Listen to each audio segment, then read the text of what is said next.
Okay, so picture this. You're in a conference room at Adobe, but this is not your typical stuffy corporate meeting. The air is electric. You've got a sound engineer sitting right next to a typography designer who's chatting with an e-commerce specialist. They've all volunteered for something. They don't really know what it is yet, but they know it's different. This doesn't feel like another top-down mandate. This feels like the start of something big. And that's exactly the vibe. You could just feel the potential crackling in the air. This wasn't about launching one single product. No, this was about empowering every single person in that room to create their own product. I mean, for a company the size of Adobe, that's a pretty radical idea.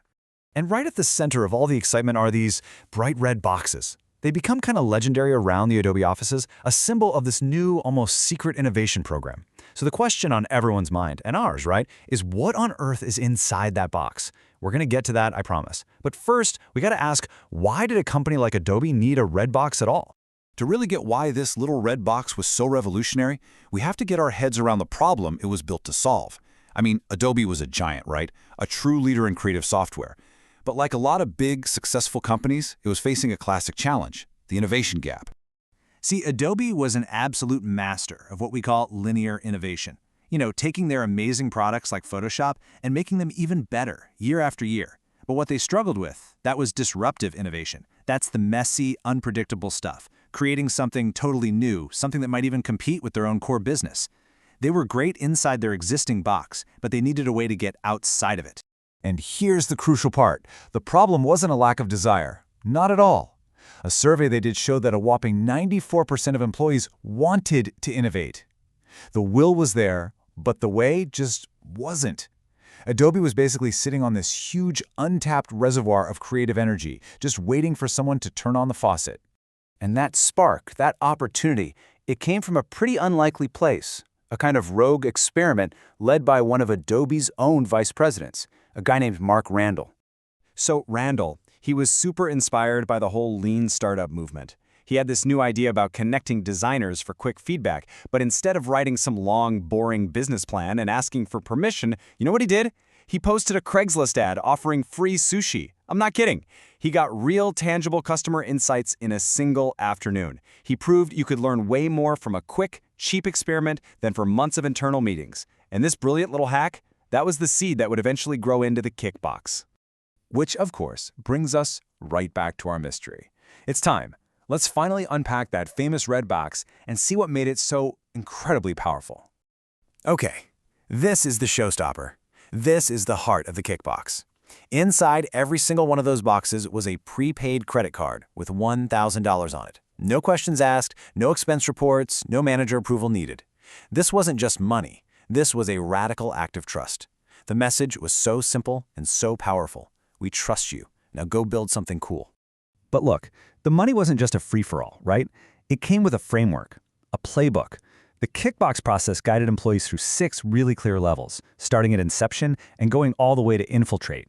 It basically turned the chaotic, scary process of innovation into a manageable, step-by-step journey that pretty much anyone could follow. So the box was basically a complete starter kit for innovation. You had the process cards, you had the seed money, a scorecard to get real feedback, and get this, even a notebook for bad ideas. Because we all know the best ideas often start out that way. And of course, it also had the 2 most essential fuel sources for any innovator, sugar and caffeine, in the form of a Starbucks card and some chocolate. They thought of everything. This brilliant quote from Randall just captures the whole philosophy perfectly. The goal wasn't to immediately go build a finished product. No way. The goal was to use the tools in the box to get out of the building, talk to real customers, and gather actual data. You have to validate the idea before you invest a single minute of time or a single line of code. Okay, so that's the theory, that's the box. But what happened in the real world? What happened when Adobe actually unleashed hundreds of these red boxes on its employees? Well, let me tell you about Mike McHugh. He wanted to build an app for teens to pass digital notes. You know, like folding up a piece of paper and flicking it across the classroom. It was fun, it was a little irreverent, and it was completely outside of Adobe's usual professional software world. The first reaction he got from people inside the company? Yeah, this is cool, but Adobe won't do that. But armed with his red box, McHugh had this powerful realization that just changed everything. He realized Adobe isn't some faceless, monolithic thing. It's the people. He was Adobe. He could be the one to say yes. The Kickbox gave him the power to stop asking for permission and start building a real case for his idea, using data to back it up.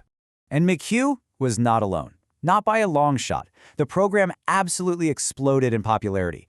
More than 800 employees became kickboxers, grabbing a red box and running with their ideas, from offices in Romania to Tokyo to San Jose, all over the world.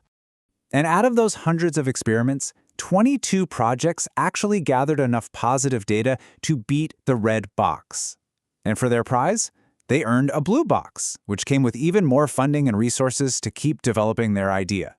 Now you might be thinking, okay, 22 new ventures, that's a great result. But the true goal of Kickbox, its real return on investment, well, it was something much bigger and much more important than just a few new products. The executive sponsor of the project, David Wathwani, he said it best. This was never just about finding the next billion-dollar idea. It was about creating a new mindset. The real goal was to train an army of innovators who would then go back to their regular day jobs and approach every single problem differently, with a focus on experimentation, customer data, and speed. It was about changing the entire company's culture from the inside out. And that brings us to the real, lasting lesson of the red box. It's not about the box itself, is it?